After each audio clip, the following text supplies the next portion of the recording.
Thank you so much for joining me today. So good to be here, Kate. I love you and your work, and I love this cause so much. Thank you for having me. Thank you. Thank you. I was saying you feel like an old friend, but this is actually our first ever face-to-face conversation. Yeah, that's crazy. I love it. That's the true frequency, right? Sisterhood. I love it. Yes, yes. So when I started thinking about this series and Divine Feminine and what Divine Feminine meant to me and who really embodied Divine Feminine to me, you were one of the first people that came to mind because of all your work that you do, working with Mama Gaia, working with the plants. And to me, that is such a big aspect to Divine Feminine, is this earth aspect. So can we start by you sharing what does Divine Feminine mean to you? Mm, that's a really good question that I feel like I'm constantly defining in myself as well, especially because I'm going through a Venus transit that's hammering me down. No, I'm joking. But divine feminine to me is that what you were saying, the fertility and the magic of creation, the that which what we're birthed into. This world is so feminine naturally, Gaia and all her ways of expression is just so deeply feminine beyond the confines of societal conditioning of like what feminine is, this gentle ideal or soft ideal that is so not exactly it. It's this powerful creatrix energy that's constantly in birth and transformation through this deeply fertile, psychic, magical realm that we all have. And I do feel like we all having that sacred feminine in all of us is awakening so deeply right now because we're going into this, real true birthing experience of consciousness in a whole new way as the collective, personally, intimately. So for me, it's that constant like surrender to the rebirth of this magical, fertile consciousness that we all contain. So I personally love being very much with the soil and in nature and connecting to the presence of nature, which is so beyond just feminine, but it is very feminine, that it's very receptive and it's very ready to receive you in that open-hearted way. So I really connect to that in that heart consciousness level, to that feminine energy that's all around us, and it's where we come from and what we're made of, so. But this is as well, this is one of the things for me, is that you've got that connection with the earth that you just described so beautifully, but there's also a connection with the stars and the cosmos. And so with a kind of bridge, right, between the earth and the stars. So could you speak on your, like, how you get that kind of guidance? Like, how did this, you say you spoke beautifully on how the earth communicates with you. How do you get that guidance from the stars? How does that feel? And that's such a, that's very, what I love about that is that everybody has their own recipe on how to connect to this powerful entity that we're all made of and where we come from. And for me, like as I grow with it and age with it in a way, I love to feel how she or that energy whispers to me in complete intuitive ways. So for me, it always comes as gut feelings, deep intuitive hits as I'm just moving through my everyday human life. I could be just like doing whatever, working away on the computer or running a business or whatever it is. But it's always this like underground, deep psychic intuitive energy that pours in as like this clear voice in my mind. And that's how I mostly feel guided. And the most I hear it on a daily is in that way.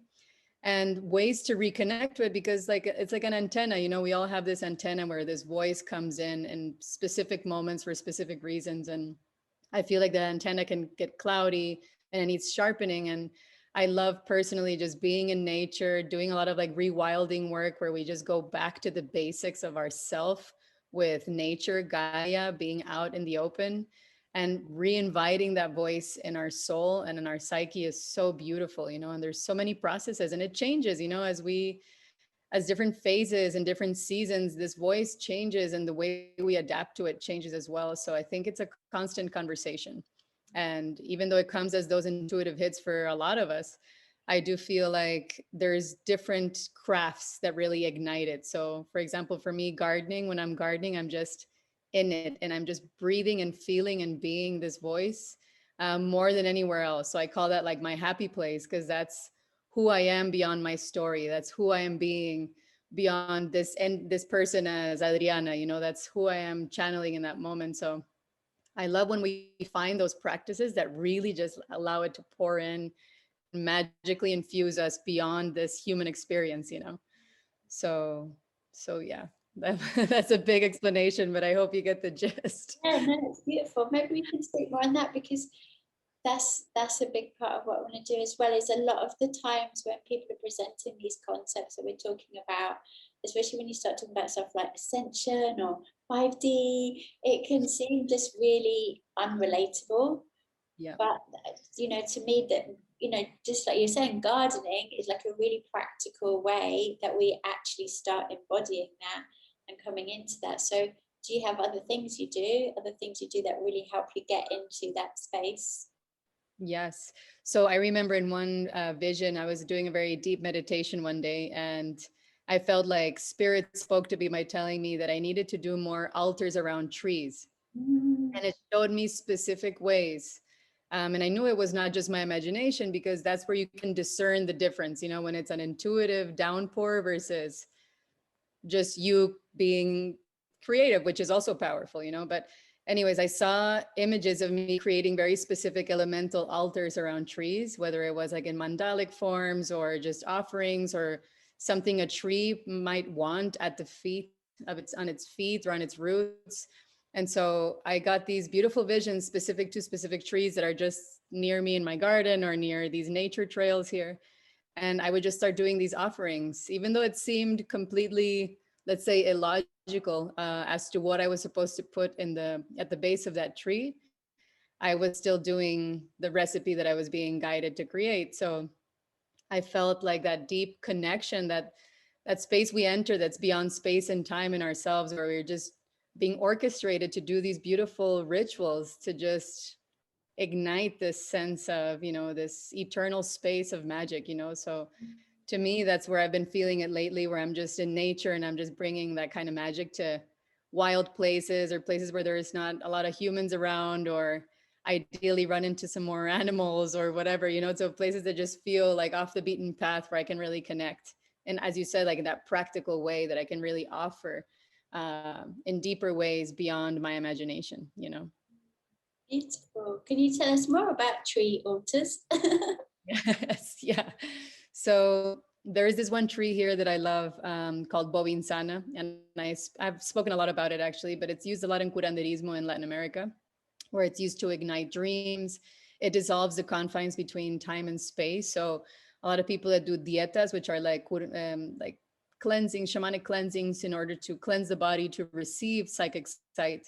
So Bobinsana is like this beautiful tree. It looks a lot like the albizia tree in northern countries. You can find it in Europe too, I think, and in North America, but it's not the same family. But anyways, it looks very similar.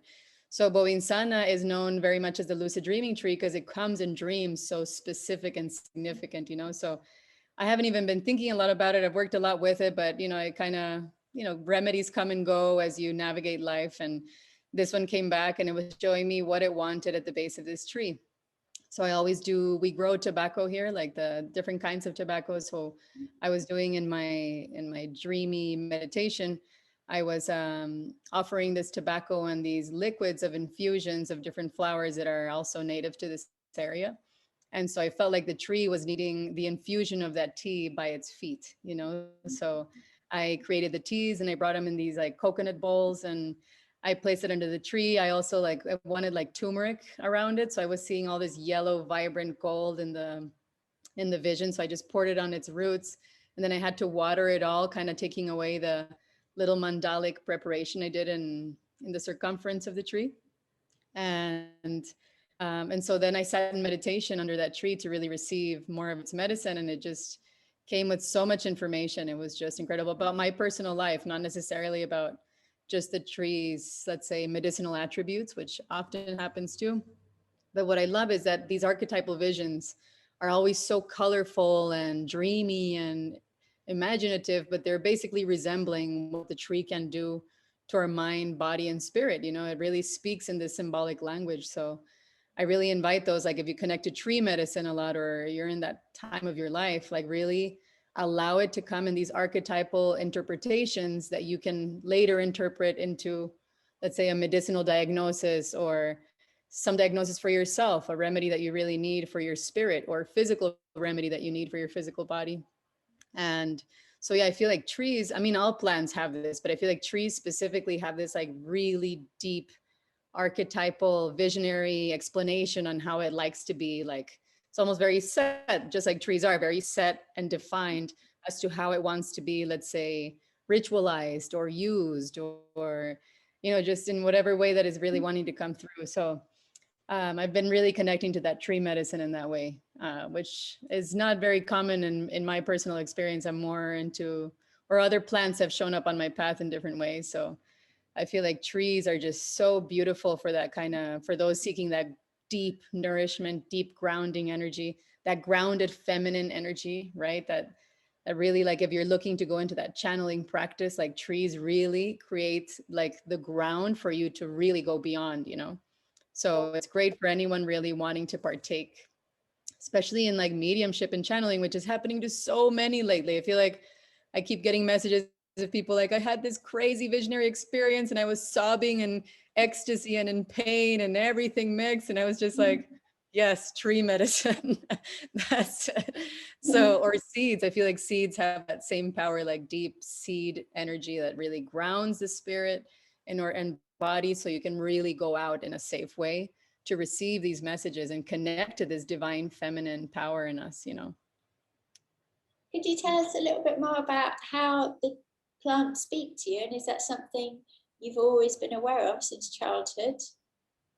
Yes, so I have been aware of it since a very young age. And I think it's because my grandmother made me aware. I think if I didn't know that was, let's say, a plant or plant archetype speaking, I would have considered it's just, poetic language of our mind or, something different. So I remember when I was young, my grandmother would always use a tree as a symbol, interestingly enough, as a way to enter the spirit realm. And she would use it as like the grounding cord in order to go into the vision. And when you get lost in the vision, or when sometimes can get difficult to come back into the human experience, depending on how deep you go, the tree or whatever symbol you choose becomes like your grounding cord to come back to, your human expression.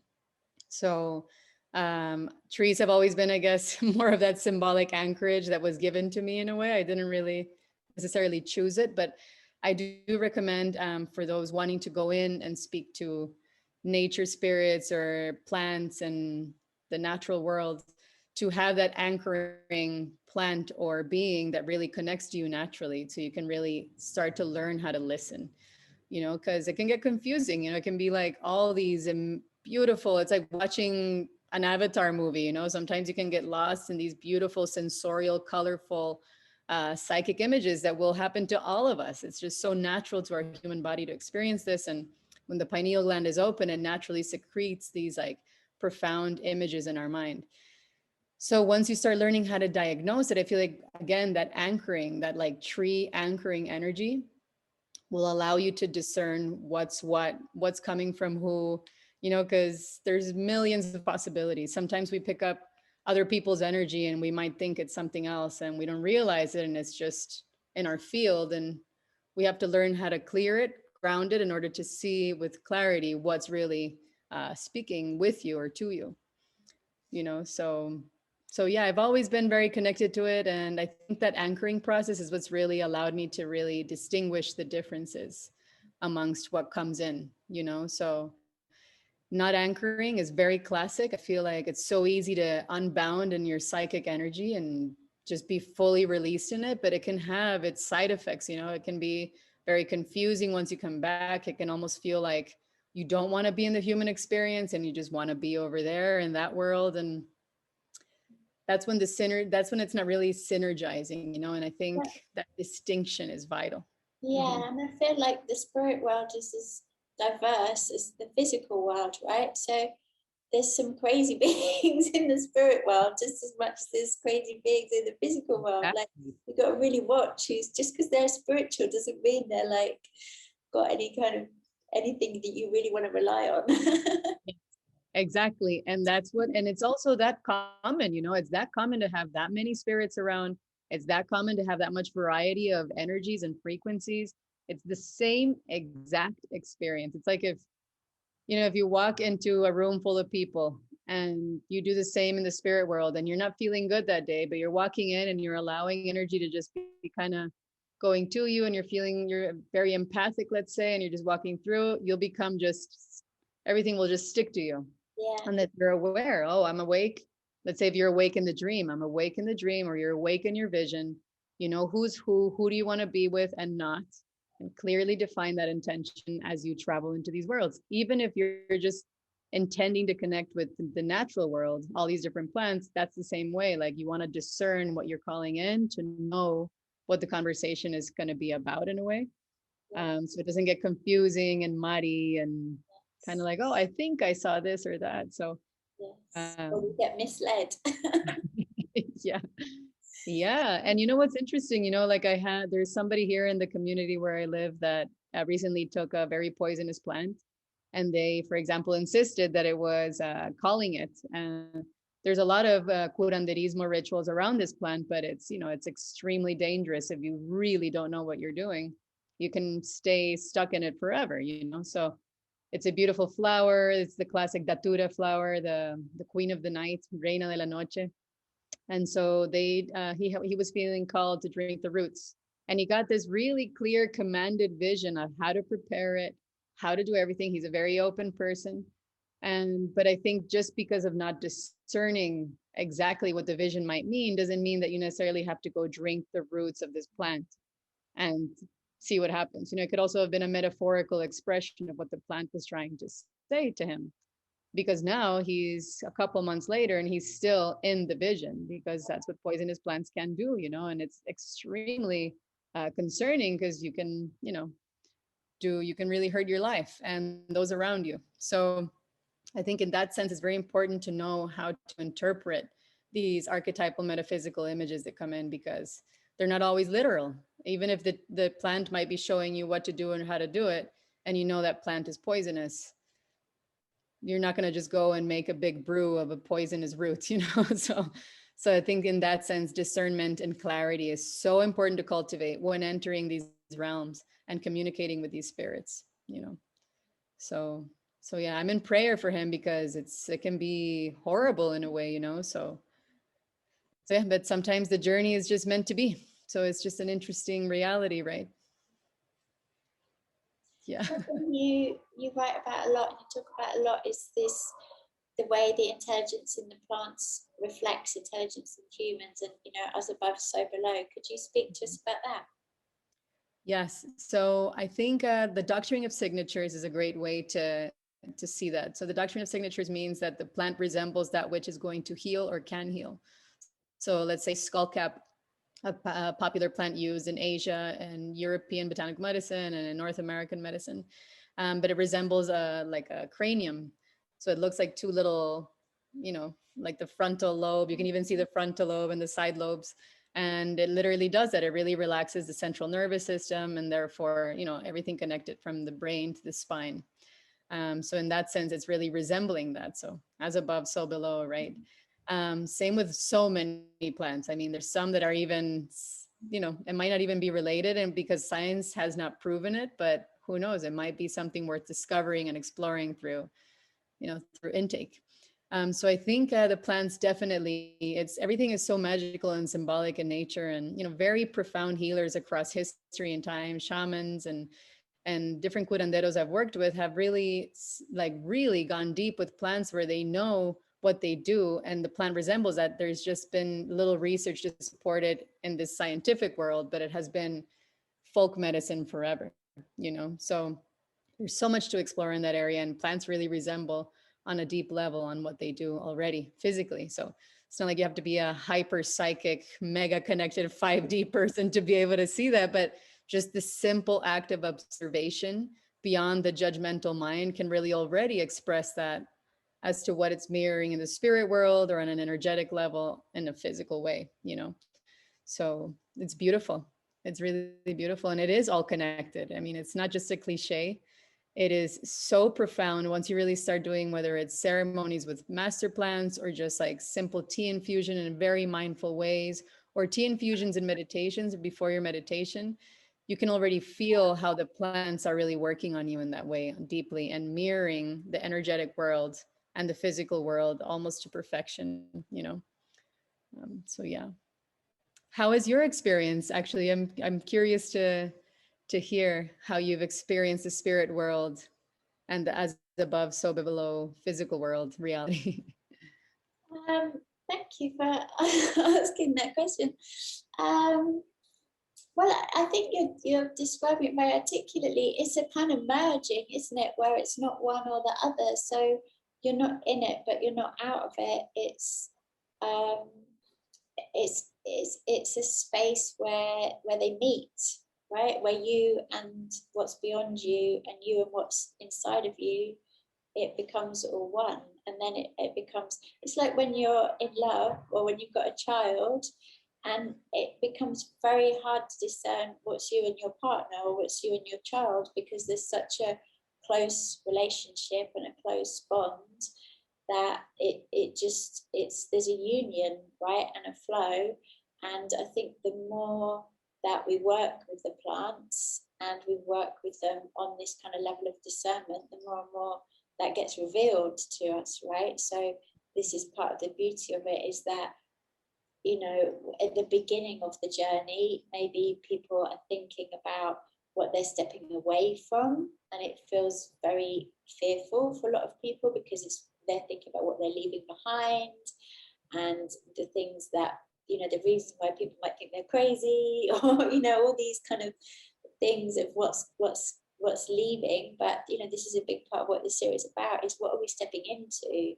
Mm-hmm. And I believe that, you know, the kind of level that you're speaking to is the kind of level that hopefully in a few generations will be a common understanding of how this kind of doctrine of signatures and all is one, and there is a plant for everything, and our level of working in harmony and working to a level of sensitivity with Mother Earth in order so that we can reach the stars, will be much more of a, I don't know if it'll be normalized in a couple of generations, but it's much more of a commonly accepted thing, that it's there's such a richness, isn't it? I mean, just to hear you talking, it's there's so much texture to it, there's so much depth to it, there's so much poetry to it, and I can sense that you could just talk about one plant for an hour.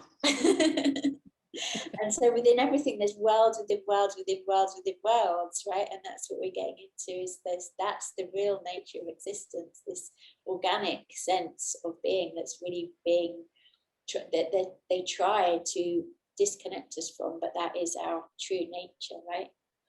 Exactly. Rudolf Steiner actually spoke about this so beautifully, and I just love everything he's done and the education that he brought about that, you know. And he very much was connected to the spirit world, and at a time where it was seen as like witchery and dark, and he was judged as being like a bad wizard in a way, in mainstream, let's say mainstreamness of that time, like, you know, in the 1920s or whatever. And so he would speak so clearly, let's say, about biodynamics, and he himself said that the spirits of nature are the ones that told him about these recipes and how to put the crystals or the horns of different animals in certain ways on the land to ignite certain experiences. And so, and it's been tested for more than 100 years now, that everything he received was not just some like weird witchy stuff, you know. It was like actually real, extremely effective, beautiful magic and ritual that you can do on your land when you're preparing for gardening or growing anything, you know, or just simple land energetics, like having blessed land, how to bless a piece of land, your home, sacred spaces, you know. So I just love how he does that. He's even been on interviews where he's channeling on the spot, you can see it. And he goes to the site to even whisper to the nature spirits that are speaking to him in that moment, as if they're like standing right here. And he's having a conversation and nobody sees anything. And he's just like, hold on a minute, let me talk to the angel over here. So I think that's so much more real for a lot of people that really are plugged in and that can really see that the more than what we're aware of. And once again, as above, so below, you know, they're right there. It's just, it takes sharpening and unlearning certain societal things to be able to see those worlds again, because we're equipped with the technology inside of ourselves. You know, this, we're made with it. We can see it, we can be it. And it's just all about reattuning, you know.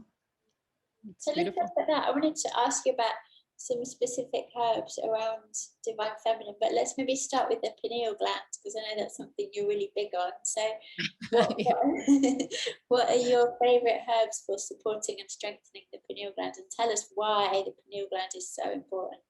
Yes. Oh my God, the pineal gland. I can talk about that for hours. I just think it's I think it's just fascinating, you know, the tiniest gland in the body that moves the highest amount of blood than any other part of our body. Number one. Number two, it's electromagnetic. It literally has an antenna to it, and it's been proven scientifically, something that's been spoken about for thousands of years. There's so many ancient texts speaking on its electromagnetic capabilities. And it's amazing to see how they're now seeing that there is like tiny crystals at the top of this tiny little rice, like it's like the size of a piece of rice, you know? So it's just incredible that it has that power to move. And so anyways, there's so many plants. And I know a lot of people always ask on how do I decalcify my pineal gland, or how do I, you know, awaken it? So I think it's all about the neurotransmitters. So essential neurotransmitters that are assimilated because of the pineal gland, like serotonin and dopamine, very well known. They like basically dictate how we feel, our excitement, our happiness, our ability to be in satisfaction, you know. Dopamine is more of like the reward neurohormone, and serotonin's more of like just straight up happiness, fundamental happiness in our body. And so when our pineal gland is out of whack, it just underproduces these neurotransmitters, and we just feel pretty shitty. You know, we don't feel good, we're negative. It's easy to see like even classic pessimistic tendencies in people that are just under secreting a simple neurohormone. And that's even when I do clinical herbalism, that's what I tell people. It's not necessarily you. It might just be your biology in this moment that can be easily altered, you know, whether it's meditation, plants, or whatever. So a classic plant that I love that's like known as like the antidepressant, which is not recommended to be taken with antidepressants, but is St. John's wort.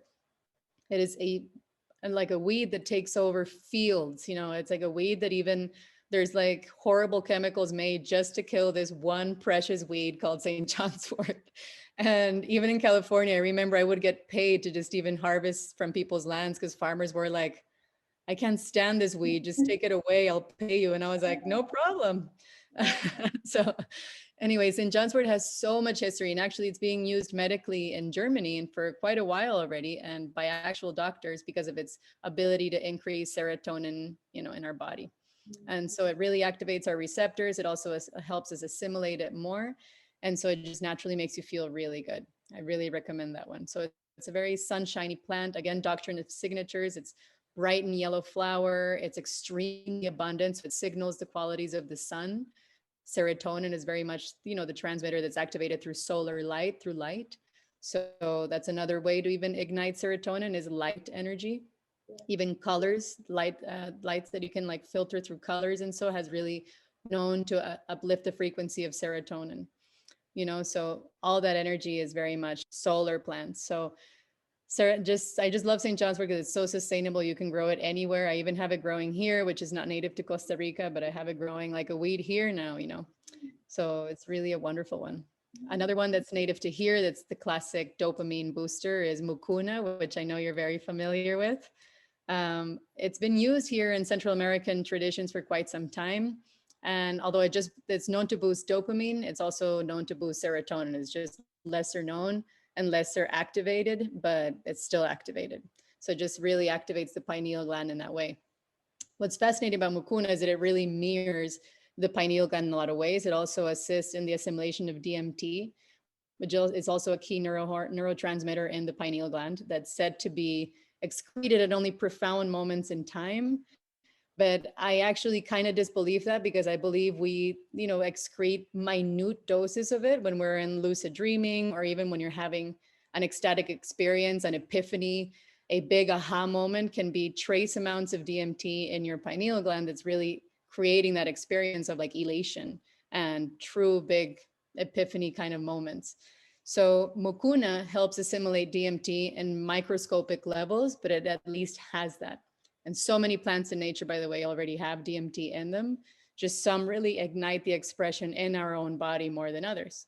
Of course, these are the plants that are like masterful, like ayahuasca, that is a brew from the Amazon that really ignites a true expression of DMT in our body. So it's very visionary.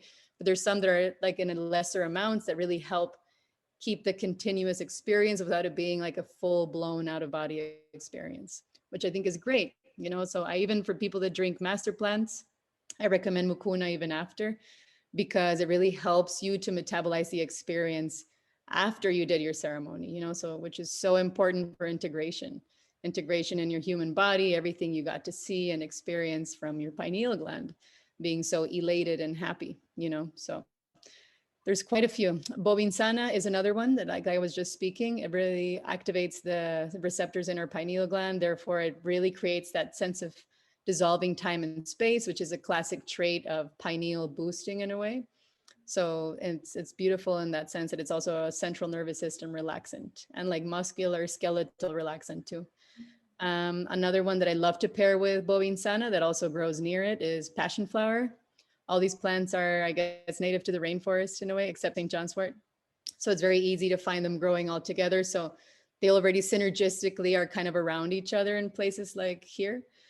But Passionflower also has, for example, compounds like harmaline, which are considered like, dangerous because they can really create an altering effect, like harmala, which comes from has been found in other plants, and bufotein, which is also another compound in our pineal gland when it's excreted in small amounts, only in specific moments. But Passionflower has this in microscopic levels, which is fascinating because, again, it kind of creates that experience just in a very subtle, beautiful, mindful way.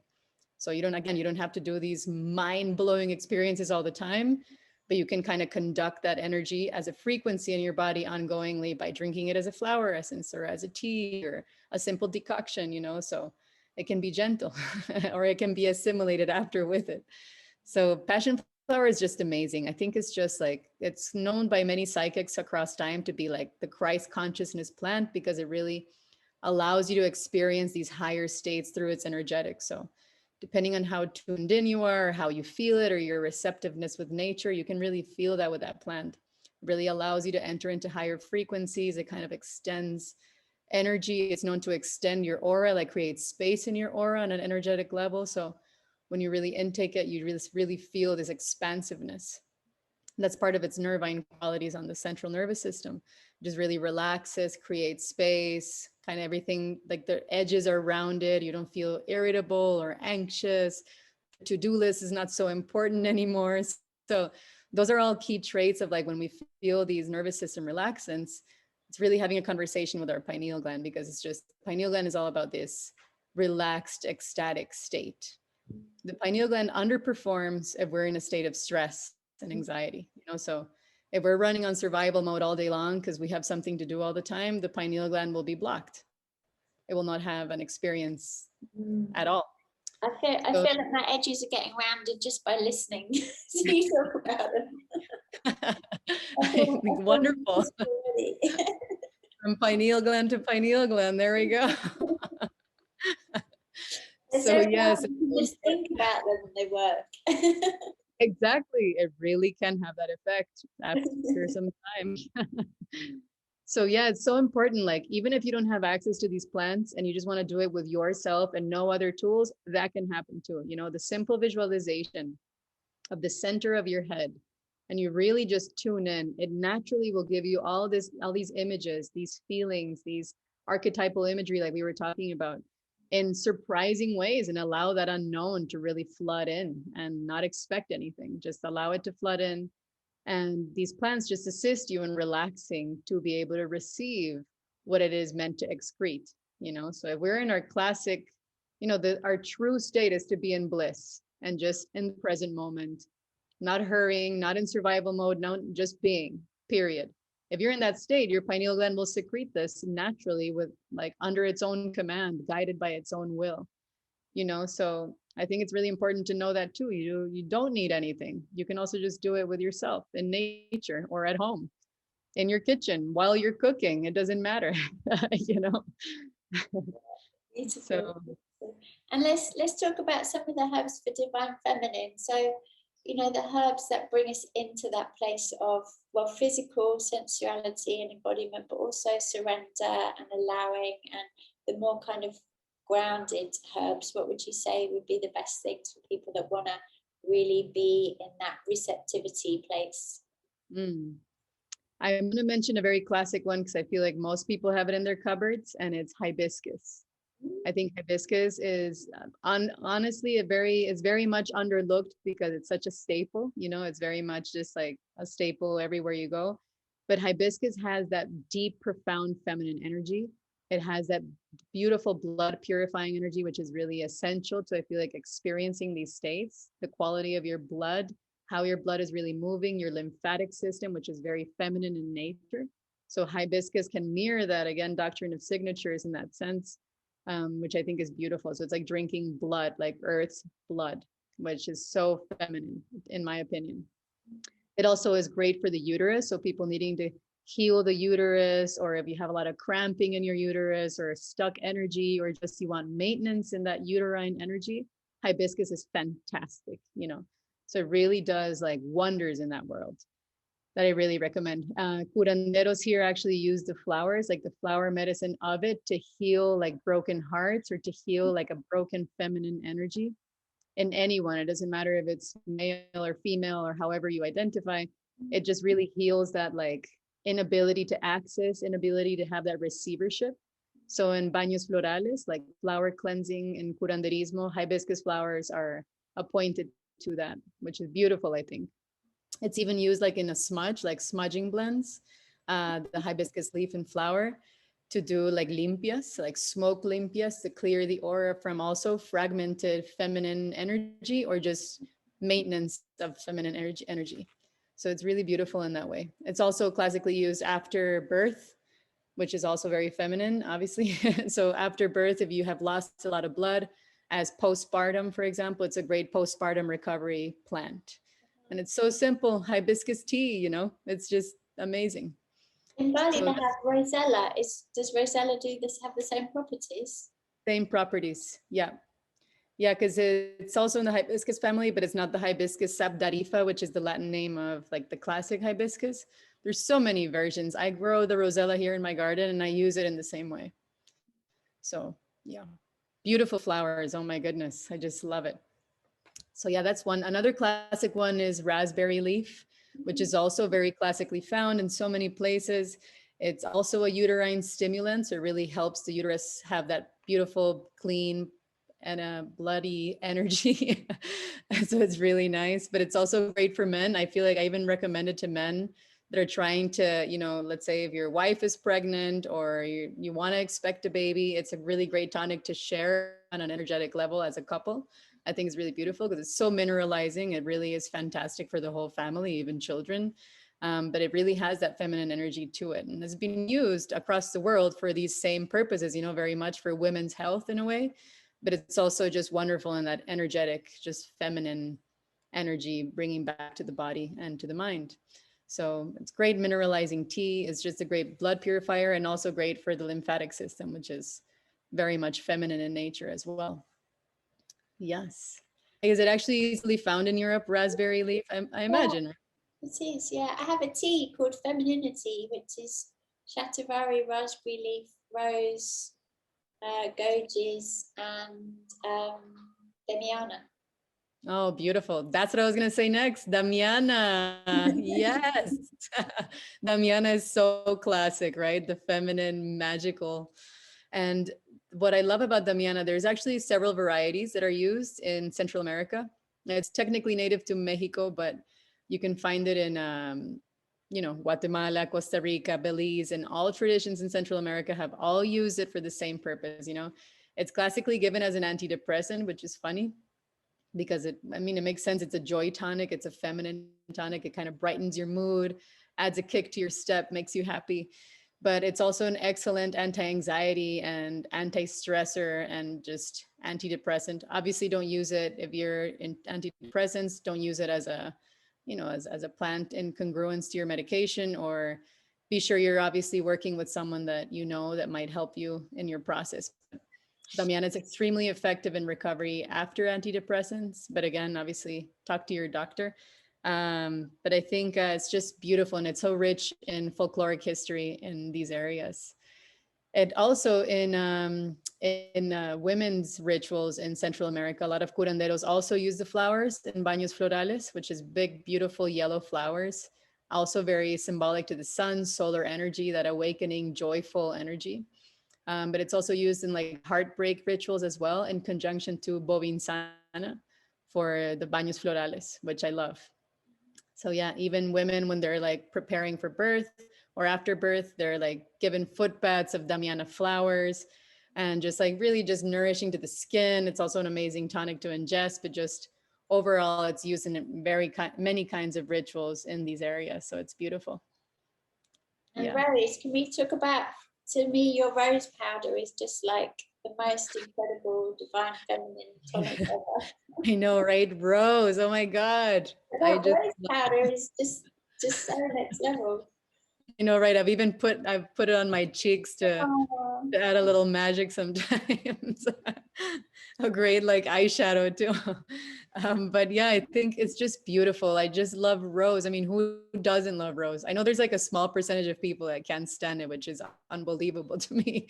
But rose is just so incredibly embodied in that feminine nature, right? It's like, I just love the doctrine of signatures, what it really looks like. You know, it looks like the cardiovascular system, the way it grows like the veins, the thorns, you know, part of its protective qualities. It's very protective to the heart and the cardiovascular system. So it has these gnarly spines as you go up to the spiritual culmination of this like bloomed awareness at the top of the stalk, you know? So it just really symbolizes what it does. You know, it really blooms the heart after this trajectory of purification and protection. So it's a very protective plant too, physically and energetically. It's really very much used in protective rituals, protective talismans, sachets that are used for plants of protection in conjunction to other plants. So it really has so many aspects to this feminine, beautiful nature, you know, the protective feminine, being protected in that soft and beautiful, gentle way, which I think is so powerful. Protection doesn't have to be this like gnarly, intense, exhausted energy. It can be just this beautiful process of being just aligned to your energy and yourself, which I feel like Rose does so beautifully. I love rose in all ways possible. The rose powder, I even use it in like baths with even coconut, like all kinds of coconut powders. And so I've combined it with even like tremella, another beautiful beautifying mushroom that I love to use in baths and in bathing. And yeah, it's just fantastic. It's just a great source of vitamin C too, which is so essential to our beautification, the rose quality, right? Of beauty and feminine energy. Yeah. oh, it's so amazing. Hearing you speak about all these things, it's just like, I just want to like swim in your words. Thank you. But Sweet. like I said, I really feel like this is our future, right? What the level of understanding and connection that you have with the cosmos, with Earth and the cosmos, is what I believe that we're all moving into, and this is our future that we're moving into. So can you speak, do you think about that? Do you think about the future and what it looks like? How does it look like to you when people are living in harmony with the earth? What does new earth look like to you? That's such a good question. I really do believe that Gaia is igniting us back to her in a way through these processes, through herbalism, gardening. And I don't believe that it's trending just for because of a coincidence or need. I believe it's part of returning to our source. You know, it's part of returning to reigniting the soul of nature, which is why we even called ourselves Anima Mundi to begin with, because we're reigniting the soul of nature through the power of plants, the power of ritual, the power of remedies, which is so Gaian and beautiful and belongs to this beautiful planet. So I do think out of necessity, we will all go back there, you know, like our immune system, regardless of your stance of, let's say, the COVID situation, like we're like really needing to rewire our immune system as a collective, period, no matter what, you know. So using plants to go back to that source origin of that really powerful protective way to stay vital and nourished and just beaming with life, which is our birthright. it's our natural blueprint, you know. So I do think that New Earth is really going back to the cycles of nature, going back to nature practices, earthcraft, um, true sustainable ways of being completely in synergy with this planet and with each other. You know, like we can work as a collective consciousness so powerfully if we all align to this consciousness. We could move mountains with it, you know. So it would just be powerful if we all go back to that source energy that is just, herbalism is just one of the millions of petals that it can be, you know. It can be so many aspects to going back to source, and there's so many beautiful ways to do it. So I think it's just beautiful to see how everyone's really getting into just even composting, or you know, like sustainable gardens, planting, even if it's just flowers, or you know, converting lawns into beautiful, you know, food areas for you and your neighbors. And just all that is just the reigniting of the new earth, the reigniting of nature. So I believe more in that than just like the collapse of the system, you know. A lot of this ideal that we're just going through this death process, I also see it as this massive blooming process. And yes, unsustainable systems will collapse, it's natural, and it's been seen throughout history. So I do think we're in that huge rebirth process. And herbalism is just one of those tools to awaken and go back to that source of magic, you know. So I'm excited. I actually don't see it as a horrible time. A lot of people can get intense sometimes. And I'm like, don't worry, this is all part of the master plan. We're in it. And it's beyond our control. You know? Well, it's time to be alive. I think people have waited for lifetimes for this moment. Exactly. It's amazing. And it's so beautiful to see people coming together in a lot of communities all around the world doing this kind of practice, you know. So yes, it's in us, and it's natural to go back to it. We're like magnetized to our past, to where we come from, to, you know, where it's just beautiful. Well, and it's the beautiful thing about the plants, isn't it? Because the more you ingest them, the more you see things that way, and then the more you're creating things that way. So it's this beautiful, harmonious feedback loop, isn't it? It's a beautiful cycle of the plants talk to you, and then you can do the work in the world, and then you eat more plants, and then you put more stuff out, and it just keeps growing and growing. Yeah, exactly. It's beautiful. It's awakening back to, you know, just the simple basics, the bare essentials, you know. It's so beautiful. Sharpening our antennas to perceive it. Yes. Beautiful. Anything else you want to add before we go? Yeah, well, to the divine feminine, whether, you know, I really invite whoever is listening to really tune into your own form of divine feminine. It can look in so many different ways, and it's very intimate to every single person. And that's the key word, intimacy, you know, intimacy with yourself, to open that key, that inner doorway that really ignites this energy and consciousness. So I think it's really important to know that everybody's process is completely different and very unique and beautiful and creative. And feminine has so many ways of representing itself. It's not just one traditional way that we've been programmed with. There's so many possibilities and magical ways to really channel it into this experience. So I Well, really invite that process. it's being in conversation, isn't it? Always being in Yes, conversation with your body, with the plants, with the earth, with everything. exactly. The receptivity, right? Just observing it and receiving it. Exactly. Mm-hmm. Beautiful, Beautiful. Adriana. Thank Uh, you so much. Thank you so much, Kate. It's such a wonderful conversation. Thank you for inviting me. I love it. See you soon. Okay. See you soon.